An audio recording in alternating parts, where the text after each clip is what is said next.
તો આ સાથે સુરતની ઘટના સામે આવી છે, જેમાં સુરતમાં ચાલુ ટ્રેને લૂંટ ચલાવવામાં આવી છે અને લૂંટ ચલાવી લૂંટારુઓ ફરાર થયા હતા। તો સુરતની ઘટના સામે આવી છે, જેમાં ખાનદેશ એક્સપ્રેસના લૂંટારુઓ ત્રાટક્યા હતા અને લૂંટ કરવામાં આવી દિવ્યાંગ કોચમાં ત્રાટક્યા હતા લૂંટારુઓ। પ્રજ્ઞાચક્ષુ પર હુમલો કરી અને તેઓ પણ ઈજાગ્રસ્ત થવા પામ્યા છે। સુરતના બેસ્તાન બાયપાસ લાઇનની ઘટના સામે આવી છે, જેમાં લૂંટારો રોકડા અને ફોન લૂંટી ફરાર થયા।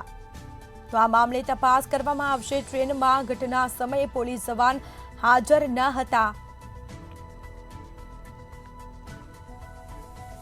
તો ટ્રેનમાં ઘટના સમયે એક પણ પોલીસ જવાન હાજર ન હતા। ખાનદેશ એક્સપ્રેસના લૂંટારુઓ ત્રાટક્યા હતા। વધુ વિગતો સાથે સંવાદદાતા રાબિયા સાલે ફોન લાઈન પર જોડાઈ ગયા છે। જી, સુરતમાં ચાલુ ટ્રેનમાં લૂંટ કરવામાં આવી છે અને લૂંટ કરી લૂંટારુઓ ફરાર થયા હતા। શું છે સમગ્ર મામલો? સુરત જે આરપીએફ છે એમને ખુલ્લો પડકાર આપવામાં આવ્યો છે લૂંટારુઓ દ્વારા। ખાસ કહી શકાય છે કે જે ચાલુ ટ્રેન હતી, આ ચાલુ ટ્રેનની અંદર લૂંટ કરીને હુમલો કરવામાં આવ્યો છે।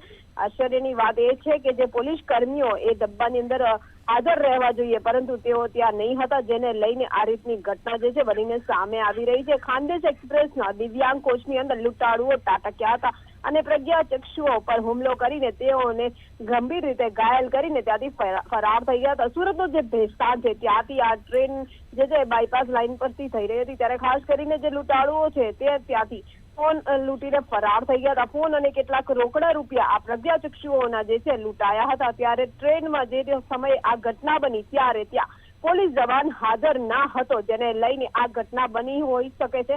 ત્યારે મુસાફરો જે છે ત્યારે આ જે લૂંટારુઓ છે એમનો વિરોધ કરવા ગયા હતા અને વિરોધ દરમિયાન તેમની ઉપર લૂંટારુઓ દ્વારા હુમલો કરવામાં આવ્યો હતો, જેને લઈને આ પ્રજ્ઞાચક્ષુઓ ઉપર મુસાફરો જે છે એમની ઉપર ચપ્પુ વડે હુમલો કર્યા બાદ તે ઘાયલ થઈ ગયા હતા। ત્યારે હાલ કહી શકાય છે કે સુરત રેલવે પોલીસ દ્વારા હવે રહીને લૂંટનો ગુનો દાખલ કરવામાં આવ્યો છે, પરંતુ જ્યારે પોલીસની જરૂર આ ડબ્બાની અંદર હતી, આ ટ્રેનની અંદર હતી, ત્યારે કોઈ પણ પોલીસ કર્મી અહીં હાજર નહીં રહેતા આ પ્રજ્ઞાચક્ષુઓને નિશાન બનાવવામાં આવ્યો છે। જી બિલકુલથી તમામ જાણકારી આપવા બદલ આપનો આભાર। તો દિવ્યાંગ કોચમાં લૂંટારુઓ ત્રાટક્યા હતા। ટ્રેનમાં ઘટના સમયે એક પણ પોલીસ જવાન હાજર ન હતા। લૂંટારો રોકડા અને ફોન લૂંટી ફરાર થયા।